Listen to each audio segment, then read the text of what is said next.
So here we are, 10 weeks of Ted, week 12. Don't ask, it's not important. But we're at the finale. We're at the last show, and wow, what a show. What a 3-year ride it's been. And oh goodness, thoroughly enjoyed all of it. As I've said before, I have no freaking idea what I'm gonna do now. And but here we are, 2 themes.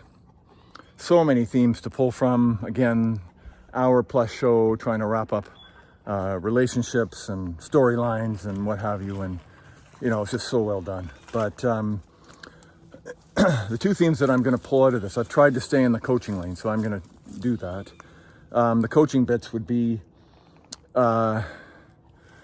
this idea of, in the face of failure, having be a goldfish, right? And if you haven't heard the analogy before, the notion is that goldfish have, I don't know, a 7 or 10 second memory, right? So in the face of getting things wrong, making mistakes, be like a goldfish. Forget about it, forgive yourself, identify the next steps, move forward, done. And I just think simple, but so important in the notion of performance. Because what it does is it prevents the idea, or the trap, I guess, if you will, of what happens to so many high performers, which is they fail, they latch onto it, they create an identity, they write a story about it, and it comes back to haunt them continuously. But if we could be like a goldfish and forgive, forget, identify next steps, move forward, wow, what a better what a better planet we'd have. Forget about just sports and business and leadership, right? It would be phenomenal, that impact on us. But we don't. We can hold on to things for a lifetime. So it's just a good reminder in the face of failure to have a short memory. Now, I would also add, though, in the face of success and achievement, it's not a bad practice either. And this isn't just my old-fashioned fuddy-duddy old school approach to humility and not celebrating too much. It's not just that, okay? Although it's in there a bit. It is the idea that if we fall into the other trap of thinking that, and if we're going to be Jamie Tart in this, that our poupée doesn't smell, that can be a problem too, right? If we start believing our success too much, that can be an interference. So yes, it's important to identify our successes. Yes, it's important to celebrate our achievements, but have a memory like a goldfish. It's great. It was great, but I can get better. I'm going to identify my next steps, and I'm going to move forward. Done. 2 really important ways to approach performance and the idea of achieving your potential. The second theme, and we've touched on it before. In fact, I touched on it last week, but I'm going to go there again because it is such an integral theme to performance and life, if you will. And it's the idea, so in the story, Trent, who is a reporter turned author, is writing a book about the final, or the season, doesn't know it's the final season at the time, but this season, the soccer season of Richmond, right? And follows the team, goes to games, practices, sits in on meetings with the coaches, players, becomes part of the team. And he writes this book.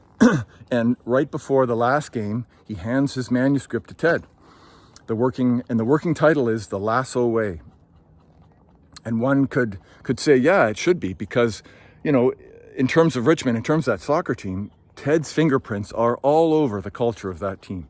He is an impressive leader. And the things that he imbues upon that team are just foundational to high performance and to successful cultures. So rightfully, I would say, he calls it The Lasso Way. Ted says, love it, look forward to reading it. I'll put some feedback in there, blah, blah, blah. End of the show, Ted leaves the book for Trent. Trent finds the book, picks it up. It says, loved it, but I would invite you to consider another topic. It's not about me. It never has been. Boom. It's a mic drop moment, right? I think, wow, if there was a sticky note that we could plaster all over our house, our homes, our workplace, in the car, on our monitors, and if that sticky note said, it's not about me, it never has been. What a beautiful reminder about our role in life. right? Because what's on the other side of that understanding is service. The notion of being in service of the greater good. And Ted understands that being a soccer coach in this instance, it wasn't about Ted and his reputation and winning and all the, turning it around and blah, blah, blah, blah, blah, all the accolades. Wasn't about that for Ted. What it was about for Ted was serving those young men, as he identifies in the last team meeting where he says, I have loved getting to know you as young men, and I have loved getting to know the men you have become. And Ted has played a role in that. And how freaking cool is that?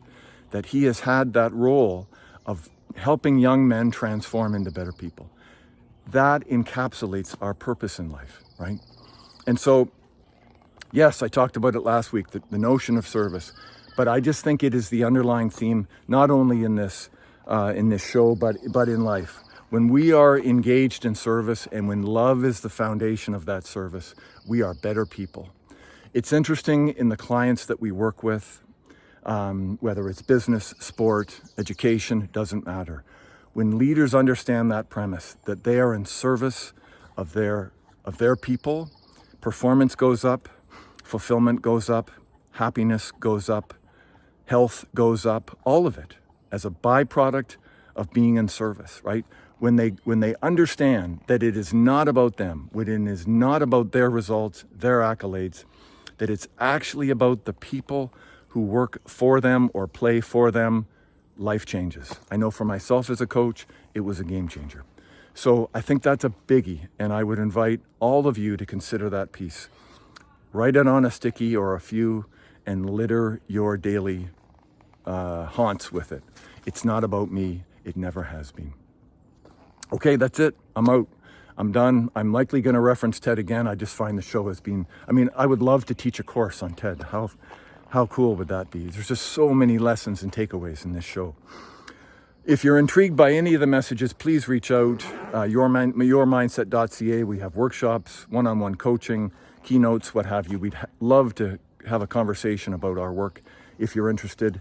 And I'm going to write a blog about the deeper meaning of TED, the deeper reach of TED. And if you're interested, go to substack.com, do a search for Jason Dorland, or Thoughts from a Guy and His Dog is the name of my Substack, and follow along. And whether you use paid or free, doesn't matter. Just subscribe, no big deal. Just love to have you aboard. Okay, take care, everyone. I've so enjoyed this. I hope it's provided some entertainment for you and perhaps some things to consider moving forward. Okay, all the best. Bye-bye.